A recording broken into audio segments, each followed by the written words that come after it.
किन्नर चुड़ैल। गोरखपुर नाम का एक गांव हुआ करता था। उस गांव में ज्यादा लोग नहीं रहते थे। उस गांव में एक गर्भवती विधवा औरत रहती थी। उस औरत का नाम कमला था।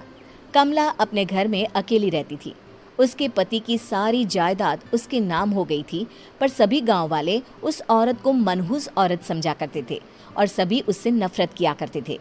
एक बार कमला राशन की दुकान पर खाने का सामान खरीदने जाती है। भैया जी, जरा 1 किलो दाल चावल देना। अरे हाय हाय हाय हाय हाय हाय! अरे मनहूस औरत, मेरी दुकान में अपशुगन करवाने आ गई क्या? हैं? चल जा यहाँ से। मैं कुछ नहीं देने वाला हूँ तुझे। भाग भाग यहाँ से, चल जा, निकल। भैया जी, ऐसा मत कहिए। मैं गर्भवती हूँ, मुझे खाने की बहुत जरूरत है। मुझे खाना दे दीजिए। दुकानदार कमला को वहां से धक्के मारकर भगा देता है। तभी कमला रोते रोते उस गांव के किन्नरों के इलाके में आ जाती है। गांव वाले किन्नरों को उसी इलाके में रखा करते थे, क्योंकि वो लोग किन्नरों को पसंद नहीं करते थे और उनके इलाके में रहने से मना करते थे। तो किन्नरों ने उसी गांव में अपना एक इलाका बना लिया था। जब किन्नर लोग देखते हैं कि एक गर्भवती महिला रोते रोते उनके इलाके में आ गई है, तो सारे किन्नर कमला के पास जाकर उसका हाल पूछने लगते हैं। क्या हुआ बहन, तुम्हारी गर्भवती अवस्था में इतनी बुरी हालत कैसे है? तुम रो क्यों रही हो? तुम डरो मत, हम तुम्हें कोई नुकसान नहीं पहुंचाएंगे। तुम शांत होकर सब बताओ कि हुआ क्या है। मैं कमला हूँ। मैं गांव के दूसरे इलाके से आई हूँ। 2 महीने पहले ही मेरे पति की मौत हुई है। मुझे गांव के लोग मनहूस मानते हैं, क्योंकि मैं विधवा हूँ और गर्भवती भी। वहाँ के लोग मुझे खाने के लिए कुछ बेचने के लिए भी तैयार नहीं, जिससे मेरा गुजारा नहीं हो रहा था। कोई बात नहीं कमला, हम तुम्हारा ख्याल रखेंगे। किन्नर लोग कमला को एक खाली घर में रहने के लिए जगह दे देते हैं और उसकी देखभाल भी करते हैं। कुछ ही महीने बाद कमला अपने बच्चे को जन्म देती है, पर अफसोस, कमला बच्चे को जन्म देते ही अपनी जान गंवा देती है। जब सब किन्नर बच्चे को देखते हैं तो बहुत खुश हो जाते हैं, क्योंकि वो बच्चा भी किन्नर ही था। कमला ने एक किन्नर बच्चे को जन्म दिया था। अब इस बच्चे की देखभाल कौन करेगा? हम तो इस बच्चे को गांव के दूसरे इलाके में भी नहीं भेज सकते।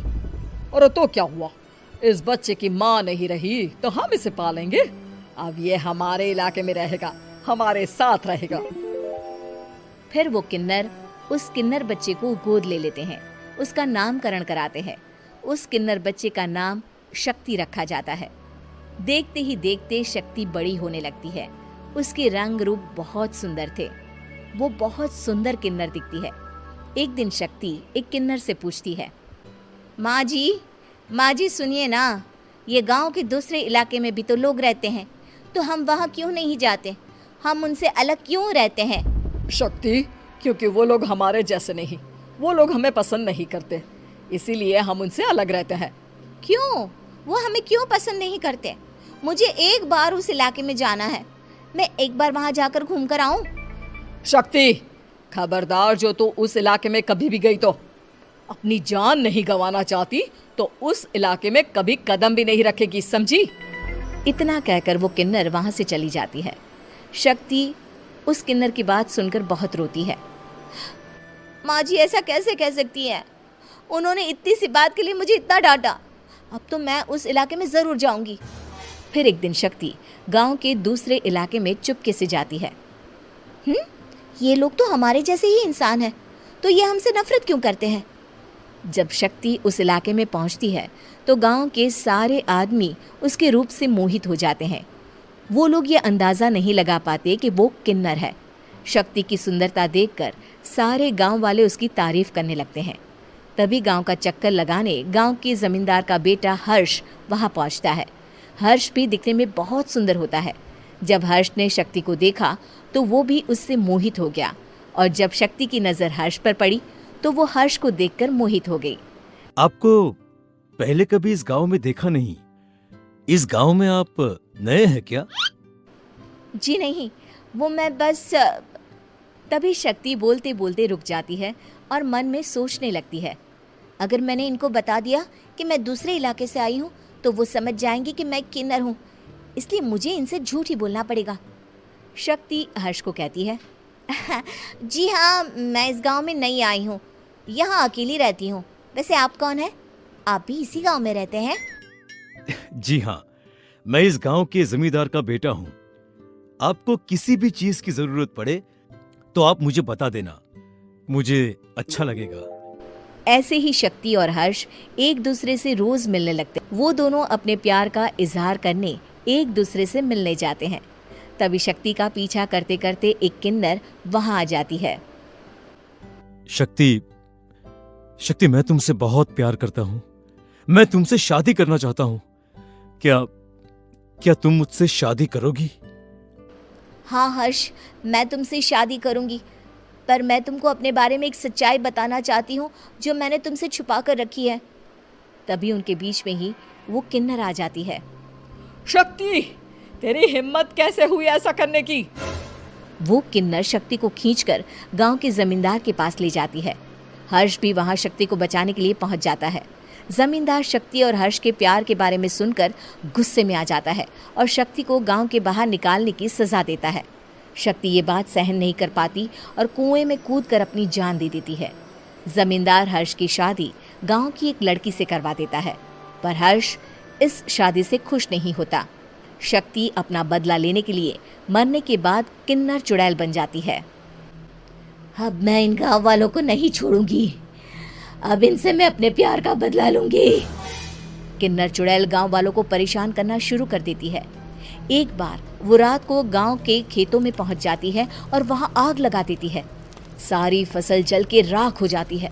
जब एक आदमी रात को उठकर देखता है कि खेत में आग लग गई है तो वो वहां पहुंच जाता है।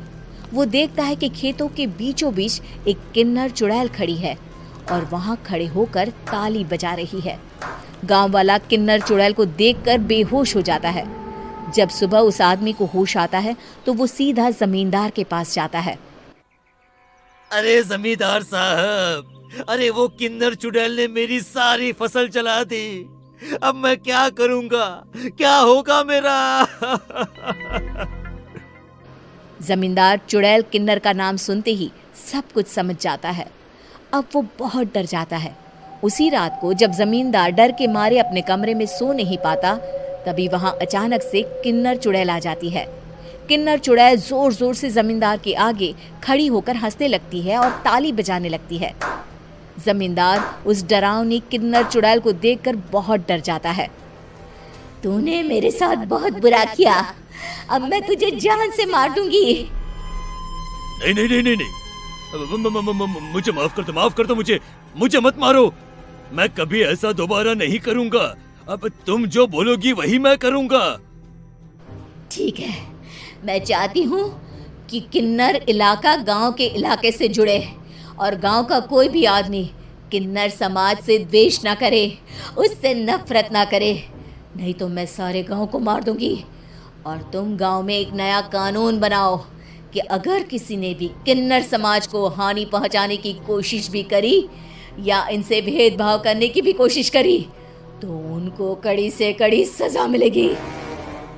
हाँ हाँ हाँ हाँ, मैं ऐसा ही करूंगा। तुम जो बोलोगी वो मैं करूंगा, पर मुझे जाने दो प्लीज। तब वो किन्नर चुड़ैल वहां से चली जाती है। गांव का जमींदार किन्नर चुड़ैल का कहा मानते हुए दोनों इलाकों को एक कर देता है और नया कानून भी लागू कर देता है। तब से वहां किन्नर समाज और बाकी गांव वाले शांतिपूर्वक रहने लगे। रामपुर गांव की, जहां के मर्द महिलाओं को हमेशा नीचा दिखाने की कोशिश में रहते। अरे अभी तक खाना नहीं आया, क्या मुझे एक और शादी करने की जरूरत है? नहीं जी नहीं, ऐसा मत करना, वरना मैं कहाँ जाऊंगी। खाना लेकर मैं अभी आई जी। गांव की पंचायत में भी फैसले हमेशा औरतों के खिलाफ ही रहते। मैं जो फैसला सुनाता हूँ वो भगवान की आज्ञा होती है। इस लड़के ने अपने मन से शादी करके अच्छा नहीं किया। लड़के को घर भेज दो और इसकी शादी इसकी जाति की किसी लड़के से करवा दो, लेकिन ये लड़के, इसे तो गांव के बाहर निकाल दो। नहीं नहीं जमींदार साहब, ये क्या बोल रहे हैं? ऐसा नहीं हो सकता। मेरी बेटी मासूम है, इसे अच्छे बुरे की समझ नहीं है। अरे कहाँ जाएगी ये बेचारी? कहाँ जाएगी? इतनी चिंता है तो पूरे परिवार का गांव निकाला कर देते हैं। बेचारे पूरे बसे बसाए परिवार को गांव छोड़ना पड़ता है। चाहे जो हो, अगर बेटियों को कंट्रोल नहीं कर सकते तो गांव में रहने का कोई मतलब नहीं है। यहाँ औरतों को दब कर रहना होगा। कोई भी अपने हिसाब से कुछ नहीं कर सकता, सब ईश्वर की मर्जी से ही होगा। तभी गांव का एक आदमी दौड़ा दौड़ा आता है। सरपंच साहब, जमींदार साहब, वो कालिया है ना, उसकी बेटी पढ़ने के लिए शहर जा रही है। अच्छा, ये कब हो गया? और कालिया की हिम्मत कैसे हो गई ऐसा करने की? लेकर आओ उसे और उसकी बेटी को। बस फिर क्या था, हाजिर हो जाते हैं कालिया और उसकी बेटी सरपंच के सामने। और कालिया, ये क्या सुनने में आ रहा है? बेटी को इंजीनियर बना रहा है तू?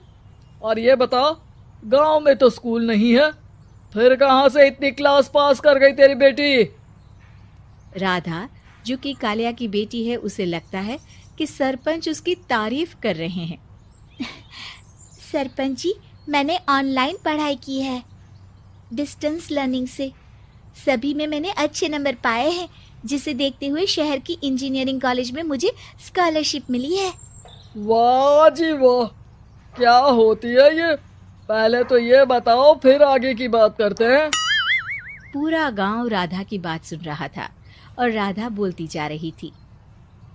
तो ऐसे मैं फ्री में एक अच्छी शिक्षा लेकर गांव में जो कुछ परेशानियां हैं, जैसे बिजली, पानी और इंटरनेट जैसी समस्याओं के लिए काम करूंगी। मैं गांव को शहर से जोड़ने के लिए पुल का निर्माण करवाने का प्रस्ताव रखूंगी। मुझे पूरी उम्मीद है कि जल्द ही हमारा गांव भी तरक्की की राह पर चल पड़ेगा। राधा की बात सुनकर सारे गांव वाले ताली बजाने लगते हैं। सरपंच को समझ नहीं आता कि वो क्या करे। चुप रह नादान लड़की, गांव के खिलाफ जाने के लिए तुझे गांव से बेदखल कर दिया जाएगा, वो भी पूरे परिवार के साथ। और हाँ, अगर ठीक से गांव में रहना चाहती है तो ये पढ़ाई लिखाई छोड़ दे। हम तेरे लिए गांव का कोई होनहार लड़का देखेंगे। तभी गांव का एक आदमी बोल पड़ता है। अरे नहीं नहीं सरपंच जी, राधा बिटिया जो बता रही है, अगर वैसा हो जाए तो हम लोगों को पैसा कमाने के लिए बाहर नहीं जाना पड़ेगा। हाँ जी, और ना ही कोसों दूर पानी के लिए भटकना पड़ेगा। हमारे बच्चे भी अच्छी पढ़ाई कर सकेंगे और आगे बढ़ेंगे, ना कि हमारी तरह खेती करते बैठेंगे। क्यों गांव वालों, राधा बिटिया का साथ देना चाहिए ना।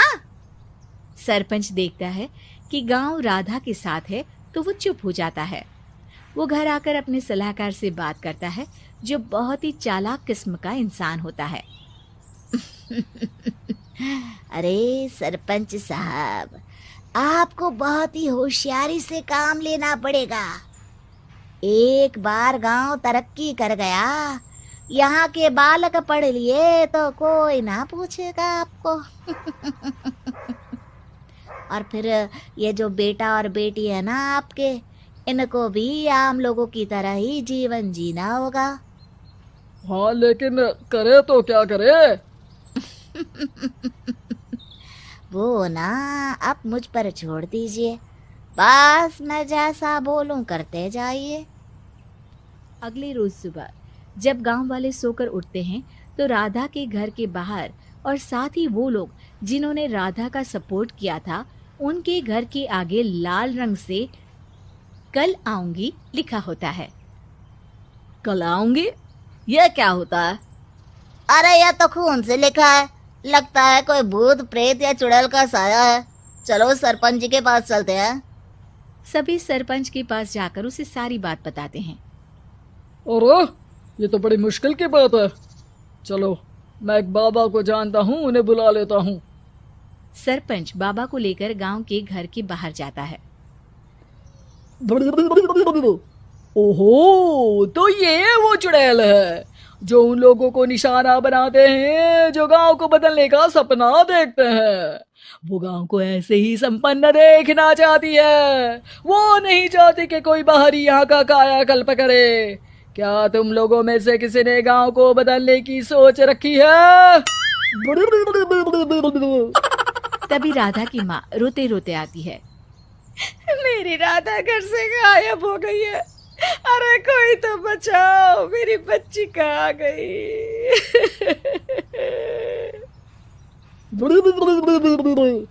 ले गई वो, चुड़ैल तेरी बच्ची को ले गई। अब वो उसे श्रापित करके छोड़ेगी, उस पर चुड़ैल का साया हो जाएगा। तभी बुरी सी हालत में राधा भी वहां आ जाती है। उसके बाल चुड़ैल की तरह फैले होते हैं और कपड़ों में खून लगा होता है। सभी राधा को देखकर डर जाते हैं। माँ, पता नहीं मुझे कौन उठा कर ले गया था। अरे दूर दूर हो जा चुड़ैल, अब हम लोग इस गांव में नहीं रुकेंगे। अरे कैसी बातें कर रहे हैं आप?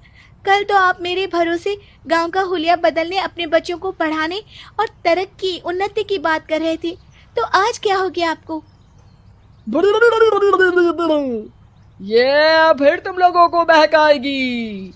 ये चुड़ैल गांव में आ चुकी है, ऐसे ही ये तुम्हारे घर के बच्चों को भी ले जाएगी। गांव वाले राधा को गांव से बाहर निकाल देते हैं। उसके माँ बाप रोते रहते हैं, लेकिन गांव वाले नहीं मानते। मैं भी अपनी बहन के साथ गांव के बाहर रहूंगा, लेकिन वो पढ़ाई नहीं छोड़ेगी। वहीं सरपंच के घर पर सलाहकार कहता है,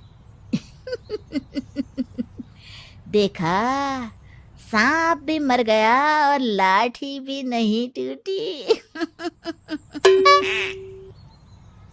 लेकिन अगले ही दिन सरपंच के घर के बाहर भी वही शब्द लिखे होते हैं। और फिर सरपंच की बीवी कहती है, हमारी बेटी को किसी ने अगवा कर लिया है। तभी राधा का भाई वहां आ जाता है। अरे गांव वालों, मैंने सरपंच जी की बेटी को देखा था, वो चुड़ैल उसे उठाकर ले जा रही थी। अरे क्या मजाक कर रहे हो? नहीं नहीं सरपंच जी, आप नहीं जानते, वो चुड़ैल अब आपकी बेटी में आ जाएगी, जैसे राधा के अंदर आ गई थी। तभी सरपंच की बेटी वैसी ही हालत में वहां आती है जैसे राधा आई थी। पापा, पता नहीं कैसे मैं गायब हो गई थी। चुड़ैल, इसके अंदर भी चुड़ैल का साया है, मारो इसे। अरे नहीं नहीं, इसे भी राधा के पास गांव के बाहर ही भेज दो। अरे चुप रहो, मेरी बेटी कहीं नहीं जाएगी, और चुड़ैल वुड़ैल कुछ नहीं होता है। अरे कैसे बात कर रहे हो सरपंच जी? आप तो बोल रहे थे कि आपका फैसला भगवान का ज्ञान होता है, तो अपने पर बात आई तो अब आप ऐसे बोल रहे हैं।